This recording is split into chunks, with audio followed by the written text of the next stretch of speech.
Personas, ¿cómo están? Espero que muy bien. Yo soy la Delibet. Bienvenidos nuevamente a su canal. Pues ya otro domingo, otro nuevo video, y esta vez les traigo un hablemos de que realmente me resultó difícil de entender, de comprender. Pero bueno, ya sin más preámbulo, comencemos de una vez.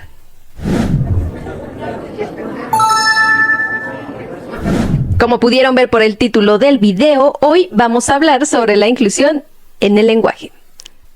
En los últimos años en redes sociales ha estado muy fuerte el tema sobre la inclusividad dentro del lenguaje y también dentro de la escritura, usando las terminaciones en E en caso del lenguaje y la X en caso de la escritura, para hacer como un término neutro, para que no hablemos de hombre y mujer, sino que incluya a varias personas o en su totalidad, ¿no? Para no decir todos, todes, para no escribir todos, T-O-D-O-X-S. Sé que muchos lo han visto por ahí. Y esto ha dado inicio a un debate sobre si está bien utilizar estos términos o no. De si realmente esto es verdadera inclusión o simplemente una moda generacional. Así que hoy hablaremos de ello. El español es una lengua de género, al igual que muchos idiomas románticos, conservando los únicos dos géneros en el latín, perdiendo el género neutro, el cual solo queda en huella en los artículos y pronombres como les, ustedes. ¿Les pareció bien? ¿Ustedes están de acuerdo? Sin embargo, es más común utilizar el plural masculino para hablar en representaciones de grandes masas, como lo que les mencionaba al principio, todos. Esto se empleó con el objetivo de que el mensaje llegara a la población, sea cual fuere el género. Pero hoy en día utilizar el genérico universal masculino se ha vuelto controversial. Con movimientos como el feminismo o la comunidad LGBTQ+, se ha expresado que nuestro lenguaje es sexista y excluyente, mientras que los amantes del lenguaje aseguran que no hay nada de sexista en el lenguaje. Pero veamos, ¿esto es de todo cierto? Vamos a hablar sobre la gramática. Tendemos a asociar las terminaciones en O para lo masculino y A para lo femenino. Pese a esto, el español no posee una forma fija en correlación al sexo, ya que brinda variadas formas de terminación, especialmente en las masculinas como príncipe, aprendiz, paladín, entre otros más. Y otras exclusivas de lo femenino, con la terminación, por ejemplo, en tris, emperatriz, actriz, institutriz. Así que, aunque las terminaciones en O y A suelen referirse al género opuesto, no son propias de los mismos. Como por ejemplo, atleta, a pesar de que termina en na, atleta, pues se refiere a hombre o mujer. Pianista, dentista, mano, tema, no difieren sobre hombre o mujer, al menos que le pongas el artículo, como sería en el caso el atleta, el dentista, la dentista. Además de que la mayoría de las terminaciones en O y A son conocidas como cultismos, es decir, que son palabras provenientes de alguna lengua clásica que no se adaptó a la evolución del idioma. Algunas, de hecho, se quedaron con el artículo en masculino a pesar de tener la terminación en A, como sucede en el caso del término el cura. No se dice la cura, es el cura. Con el tiempo, pues, se puso la tendencia a la feminización de los nombres a partir de nombres en masculino, con la aplicación de la A o sa, como poeta, poetisa, médico, médica. El género gramatical es, pues, un rasgo inherente del lenguaje, manifestándose de forma dependiente de los adjetivos, los artículos o demostrativos. Así, este se expresa según el sustantivo con el que se combine. Por eso decimos, hace mesas muy bonitas, o este anillo es hermoso, y no hace mesas muy bonitos, o este anillo es hermosa. Hasta ahora, con lo que se ha revisado, podemos decir que no hay correlación entre la terminación de los sustantivos y su género, y tampoco una base de significado por las cuales deban de pertenecer a un género o a otro. No hay razón por la cual mesa, cable pertenezcan a géneros gramaticales distintos. Se podría decir que fue totalmente a voluntad, por algo arbitrario. Por ejemplo, en español decimos el sol masculino, la luna femenino, mientras que en el alemán esto suele ser al revés. Die Sonne en femenino, der Mond masculino. En el español existen sustantivos en los que el género gramatical se correlaciona con el sexo biológico, los cuales hacen referencia a personas y animales sexuados. Algunos de estos se presentan de formas completamente diferentes según el sexo, Por ejemplo, mujer, varón. Nuera, yerno. Otros, en cambio, se presentan con un mínimo cambio en su terminación. Por ejemplo, niña, niño, suegro, suegra. Mientras que otros se presentan como una forma derivada de la misma palabra, como emperador, emperatriz, actor, actriz. Y por último, encontramos a los tan llamados nombres epícenos, que abarcan ambos géneros, como persona, víctima, vástago, modelo, entre otros. Ahora, para entender esto, vamos a tener que hablar sobre la simetría del lenguaje. La simetría en el lenguaje existe cuando dos palabras son completamente opuestas a la otra. Por ejemplo, vivo. Pero también están las palabras que se vuelven asimétricas, como día y noche, ya que el día no solo señala el momento en el que podemos ver y visualizar al sol, sino que hace referencia a 24 horas, tanto de cuando está el sol a cuando no está y solamente está la oscuridad, mientras que el término de noche pues hace referencia al lapso del tiempo de esas 24 horas. Es decir, el día son las 24, la noche solamente es un lapso de tiempo, es un fragmento del día. Así que estas dos palabras se vuelven asimétricas. Y esto pasó con el término hombre-mujer, puesto que el significado que da la RAE para hombre es el de animal racional, sin distinción de género. Es decir, que todas las personas entramos en esta definición, por lo cual el término mujer pasa a ser una fracción de esta terminología. Así que cuando se presentan palabras de ambos géneros, este adopta lo que se conoce como la forma inclusiva en el lenguaje no marcada, la cual no podría ser en femenino porque solamente hablaríamos de una fracción, y por eso se hace en masculino. Por eso decimos, tanto el gorro como la bufanda son pequeños, y no, tanto el gorro como la bufanda son pequeño y pequeña, porque hay mucha redundancia ahí según las reglas del lenguaje. Así, este se ha presentado de forma inclusiva sin contener rasgos masculinos. Con base a lo anterior, hay quienes dicen que tomar el género gramatical en femenino eso lo haría excluyente, ya que entonces no se tomaría en cuenta al lado masculino, mientras que por el otro lado hay quienes por esta misma razón tachan el lenguaje de sexista.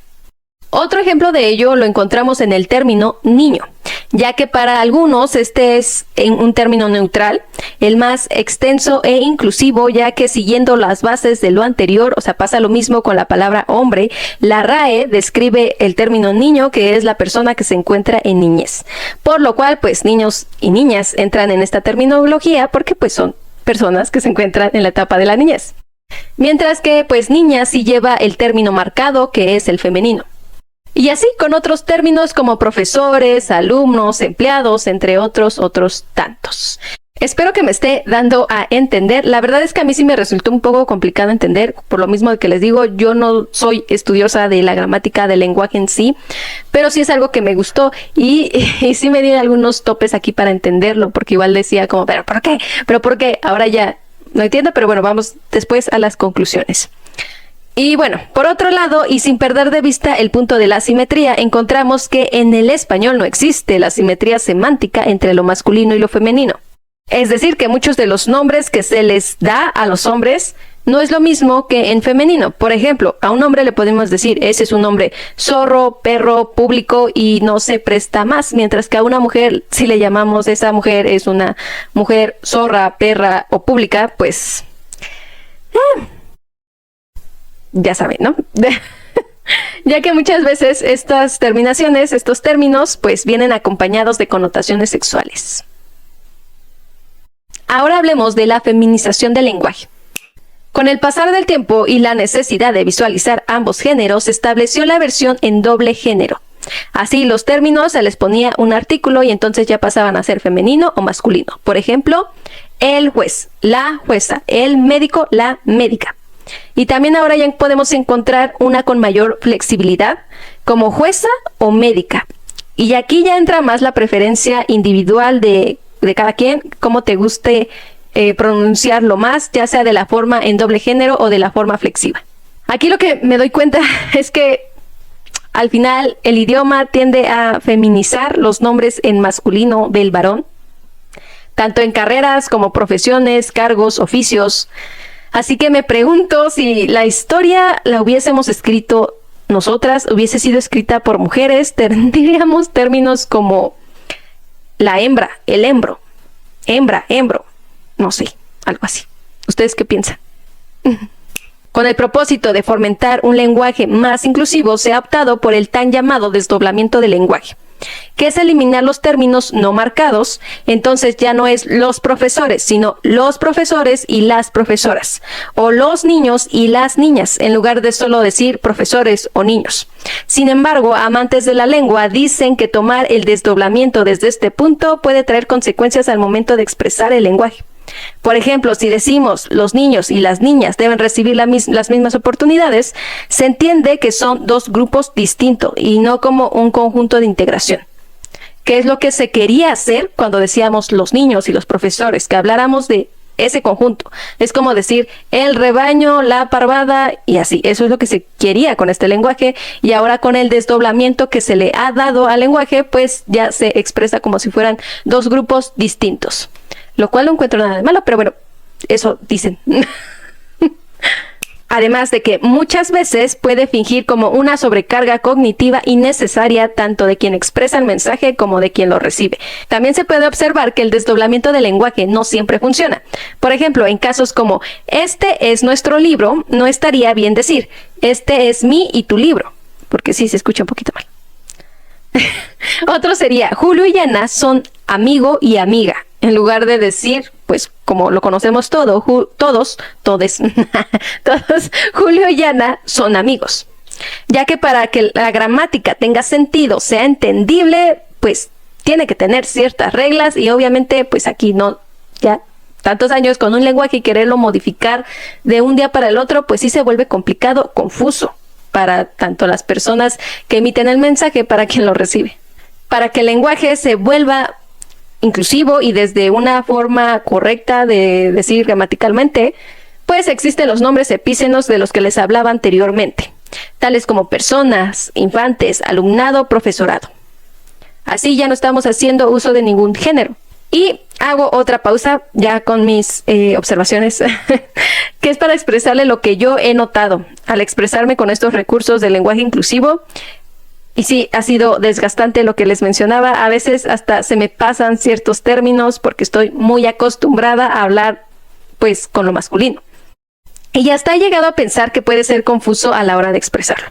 Por lo cual redactar estos discursos ha sido difícil, ya que como vimos nuestro lenguaje no tiene muchas formas neutras de expresión, pero sí tiene formas y recursos para hacerlo, y pues yo soy un ejemplo de ello. Yo digo, ¿no? Pero de verdad, no sé, díganme ustedes, ¿ha sido entendible los mensajes que les he dado a través de estos videos que he estado haciendo? Además, lo que he tendido de estudiar este tema y en lo cual estoy de acuerdo es que mucho del problema, de todo este problema, se centra en que le damos connotaciones de género a entidades no humanas, como los puestos de trabajo, los cargos o organismos institucionales. Así que hay que entender que estos no son personas, sino huecos y posiciones en una institución, por lo cual carecen de sexo. Una cosa es el rasgo gramatical de género y otra muy distinta, el rasgo gramatical semántico. El primero nos habla de la designación del término no marcado y el segundo el del sexo en sí. Y es algo que se ha debatido mucho hoy en día por esta propuesta de la utilización del término en E, que muchos han ocupado, y sí siento que a veces sí rayan en lo absurdo. Perdónenme sin ofender a nadie, pero me he topado y me ha tocado ver algunas y leer algunas aberraciones poniéndole a todo la terminación E, como lémese, le persone, le mentirose, cuando la primera es un objeto, la mesa. El segundo ya es un término neutro, todos somos personas. Y el tercero, pues es un adjetivo de descripción, carecen de género. Ahora sí, vayamos a mis conclusiones finales sobre este tema. Soy una persona que le gusta muchísimo el lenguaje, me encanta escribir, estoy enamorada de la gama que brinda este lenguaje para expresarse. Así que cuando salió esta forma de expresión, sí me dio un poquito de repele, o sea, sí fue como de... no. Hoy en día sé que el lenguaje es más una construcción social, que claro que ha sufrido modificaciones. Antes solo era arquitecto, hombre. Cuando las mujeres empezaron a estudiar, pues obviamente eran llamadas la arquitecto. Y hoy en día, pues ya es aceptable simplemente decir arquitecta. Y quizás en su momento esto pudo parecer una aberración de esos tiempos, ¿no? De por qué le ponen arquitecta, pero bueno, no se escucha bien o algo así, no sé, así me lo imagino. Así que no me cierro a las posibilidades respecto a la inclusión en el lenguaje, siempre y cuando no rayemos en lo absurdo como en los ejemplos anteriores. Por mi parte, no creo ocupar tanto la terminación "-ene", no me agrada todavía del todo, ya que aún hay algo en mí que lo repele. Realmente siento que podemos utilizar nuestros recursos, pero no me niego a llamar a alguien así. O sea, si alguien me lo pide y me dice, no me digas él, ella, porque soy un elle, pues a mí no me quita nada y quizás a esta persona le sea todo. Así que pues yo no tengo ningún problema si me dicen que los llame así, que les llame así. Lo que sí me queda claro es que los estereotipos sexistas, homofóbicos, transfóbicos o de cualquier exclusión sobrevivirán pese a que se cambie el lenguaje. De hecho, existen lenguas donde el género gramatical no marcado es el femenino, como en algunas de árabe clásico, iroquesas y australianas. Se me traba la lengua.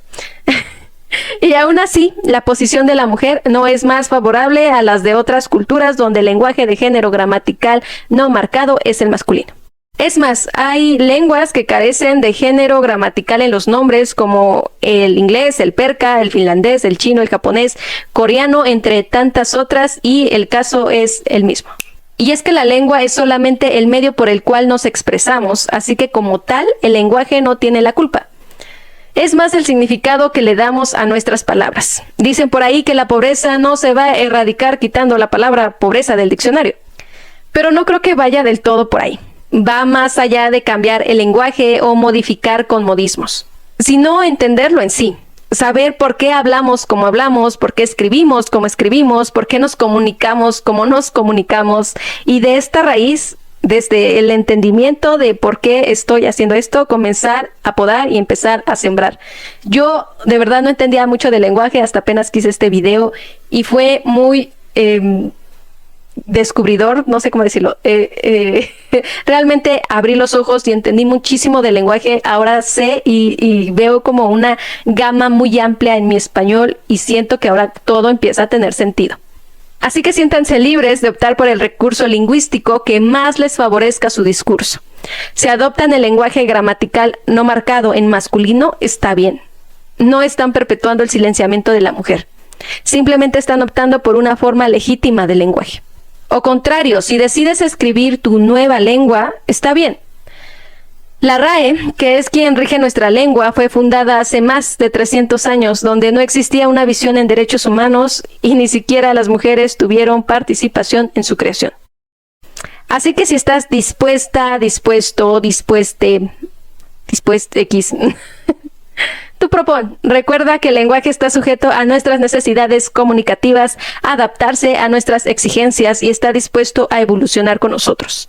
Sé que hay muchas personas que son muy conservadoras y obviamente el lenguaje es algo que nos une como humanidad, como nación, así que difícilmente las personas tienden a aceptar que haya algún cambio, obviamente, en el lenguaje. Yo les decía, son muchísimos años que hemos venido hablando así. Y de verdad, no me voy del todo de es culpa del lenguaje, si cambiáramos el lenguaje, pero sí me quedo con esta parte de es que no es el lenguaje en sí. No es el lenguaje gramatical, sino la semántica que hay en él. Porque al final de cuentas, el mundo está escrito por hombres. Así que muchísimas veces quedamos excluidas. Así que nos toca a nosotras como mujeres o como personas que queremos ser visualizados, cambiar la forma de cómo hablamos y de cómo nos expresamos. Recuerden que el lenguaje lo es todo, pero también es nada. Y bueno, yo me despido de ustedes. Si les gustó el video, ya saben, denle like, suscríbanse, comenten y no sé, ahí nos podemos debatir en los comentarios. Pero bueno, ya yo me despido de ustedes. También síganme en mis otras redes sociales, por allá andamos haciendo muchísimas cosas más, espero verlos por allá, espero que me vean por allá. Y otra vez muy agradecidas, yo y todas mis personalidades, muy agradecida con todos ustedes, ya casi vamos a llegar a los 200, sé que para algunos podría ser muy poquito, para mí es demasiado, es fruto de este trabajo que he venido haciendo semana con semana. Pero en fin, ya saben, pórtense muy mal, pero cuídense muy bien y nos vemos en un siguiente video. Adiós.